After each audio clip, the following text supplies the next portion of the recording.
If 200 gram of ammonium nitrate is completely consumed in the reaction, calculate. अगर 200 ग्राम ammonium nitrate हमने consume किया है, 200 ग्राम ammonium nitrate consume किया है, उसमें कितना नाइट्रस ऑक्साइड का वॉल्यूम बनेगा और कितना वाटर का मास प्रोड्यूस होगा, ये हमने यहाँ पर कैलकुलेट करना है। ठीक है जी। अच्छा जी, सबसे पहले हम इसमें क्या करते हैं, हम पार्ट ए को सॉल्व करेंगे, लेकिन उससे पहले हम इसको सॉल्यूशन में हम लिख लेते हैं गिवन इक्वेशन। तो जो हमें गिवन इक्वेशन है स्टूडेंट, वो क्या है? Given equation is ammonium nitrate decompose to produce nitrous oxide plus water. Okay. अच्छा, अब यहाँ हम क्या करेंगे, हमें इसका मास गिवन है अमोनियम नाइट्रेट का। ठीक है, तो मास ऑफ अमोनियम नाइट्रेट को, यानी कि मास ऑफ NH4NO2 हमें कितना गिवन है? इट इज 200 ग्राम। जबकि इसका जो मोलर मास है वो कितना होता है? मोलर मास अगर इसका हम कैलकुलेट करें, दैट वुड बी 80 ग्राम पर मोल होता है। ठीक है जी। तो ये हमारे पास आ गया। तो इससे हम क्या करेंगे, इसके नंबर ऑफ मोल निकाल लेंगे। नंबर ऑफ मोल किसके बराबर होता है?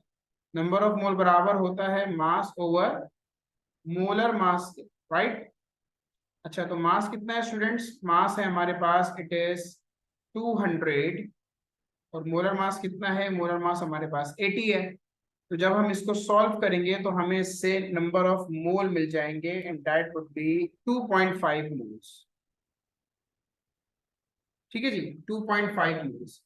सो नाउ अब स्टार्ट करते हैं स्टोइचियोमेट्री।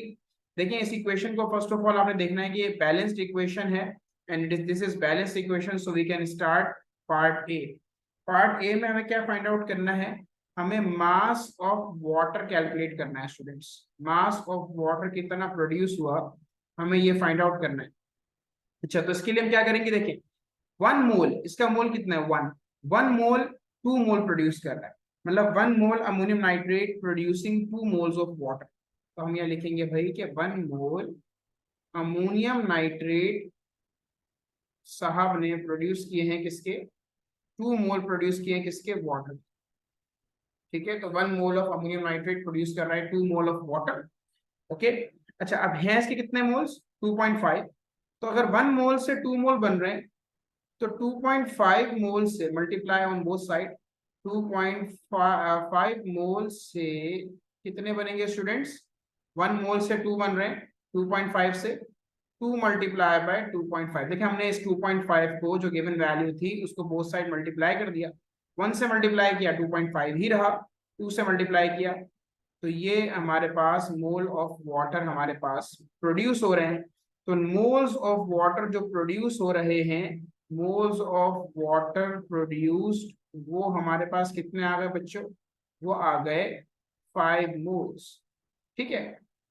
अब सिंस फॉर्मूला क्या होता है, number of mole is equal to mass over molar mass.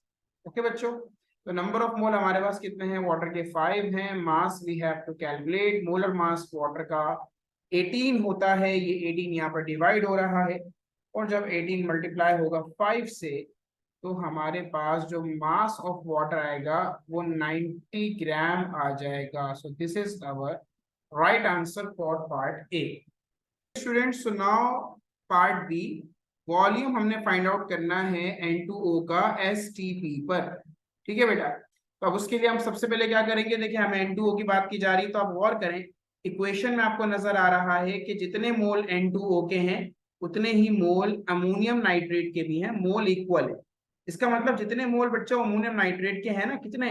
2.5 mole, exactly इतने ही मोल N2O के प्रोड्यूस हो रहे होंगे। तो आप यहाँ लिखेंगे कि फ्रॉम इक्वेशन से हम ये चीज देख रहे हैं कि हमारे पास जो number of moles of N2O हैं वो बराबर हैं मोल्स ऑफ अमोनियम नाइट्रेट के। ठीक है बेटा, तो इस तरह से हमारे पास अमोनियम नाइट्रेट के मोल्स आ गए, मोल्स ऑफ सॉरी N2O के मोल्स आ गए। N2O will be equal to कितने आ गए स्टूडेंट्स, 2.5 मोल्स। अच्छा, अब वॉल्यूम एट एसटीपी किसके बराबर होता है बेटा? Volume at STP is equal to number of mole multiply by 22.4 dm cube। तो आपने इस वैल्यू को 22.4 से मल्टीप्लाई कर देना है, 2.5 मल्टीप्लाई बाय 22.4। तो बच्चों इसको मल्टीप्लाई करने पर हमें आंसर मिल रहा है 56 dm क्यूब। तो ये हमारा आ गया volume at STP. This is the right answer for option for part B.